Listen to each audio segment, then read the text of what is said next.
Pride and Prejudice, written by Jane Austen. Chapter 5. Within a short walk of Longbourn lived a family with whom the Bennets were particularly intimate. Sir William Lucas had been formerly in trade in Meryton, where he had made a tolerable fortune, and risen to the honour of knighthood by an address to the king during his mayoralty. The distinction had, perhaps, been felt too strongly. It had given him a disgust to his business and to his residence in a small market town, and, quitting them both, he had removed with his family to a house about a mile from Meryton, denominated from that period Lucas Lodge, where he could think with pleasure of his own importance, and, unshackled by business, occupy himself solely in being civil to all the world. For though elated by his rank, it did not render him supercilious. On the contrary, he was all attention to everybody. By nature inoffensive, friendly, and obliging, his presentation at St. James's had made him courteous. Lady Lucas was a very good kind of woman, not too clever to be a valuable neighbour to Mrs. Bennet. They had several children. The eldest of them, a sensible, intelligent young woman, about 27, was Elizabeth's intimate friend. That the Miss Lucases and the Miss Bennets should meet to talk over a ball was absolutely necessary, and the morning after the assembly brought the former to Longbourn to hear and to communicate. "You began the evening well," Charlotte said Mrs. Bennet with civil self-command to Miss Lucas. "You were Mr. Bingley's first choice." "Yes, but he seemed to like his second better." "Oh, you mean Jane, I suppose, because he danced with her twice. To be sure, that did seem as if he admired her. Indeed, I rather believe he did. I heard something about it, but I hardly know what, something about Mr. Robinson." "Perhaps you mean what I overheard between him and Mr. Robinson. Did not I mention it to you? Mr. Robinson's asking him how he liked our Meryton assemblies, and whether he did not think there were a great many pretty women in the room, and which he thought the prettiest, and his answering immediately to the last question, 'Oh, the eldest Miss Bennet, beyond a doubt, there cannot be two opinions on that point.'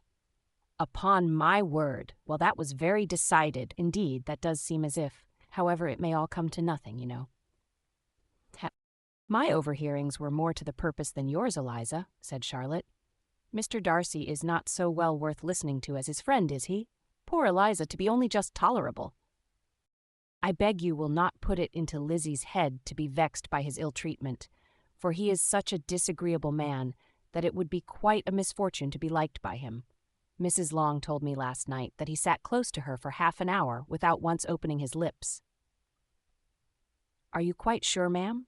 Is not there a little mistake?" said Jane. "I certainly saw Mr. Darcy speaking to her.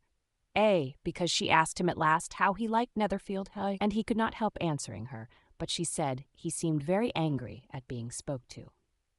"Miss Bingley told me," said Jane, "that he never speaks much unless among his intimate acquaintance. With them he is remarkably agreeable." "I do not believe a word of it, my dear. If he had been so very agreeable, he would have talked to Mrs. Long. But I can guess how it was. Everybody says that he is eat up with pride, and I dare say he had heard somehow that Mrs. Long does not keep a carriage, and had to come to the ball in a hack chaise." "I do not mind his not talking to Mrs. Long," said Miss Lucas, "but I wish he had danced with Eliza." "Another time, Lizzie," said her mother, "I would not dance with him, if I were you.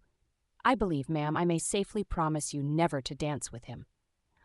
"His pride," said Miss Lucas, "does not offend me so much as pride often does, because there is an excuse for it. One cannot wonder that so very fine a young man, with family, fortune, everything in his favour, should think highly of himself. If I may so express it, he has a right to be proud." "That is very true," replied Elizabeth, "and I could easily forgive his pride if he had not mortified mine." "Pride," observed Mary, who piqued herself upon the solidity of her reflections, "is a very common failing, I believe. By all that I have ever read, I am convinced that it is very common indeed, that human nature is particularly prone to it, and that there are very few of us who do not cherish a feeling of self-complacency on the score of some quality or other, real or imaginary. Vanity and pride are different things, though the words are often used synonymously. A person may be proud without being vain. Pride relates more to our opinion of ourselves, vanity to what we would have others think of us."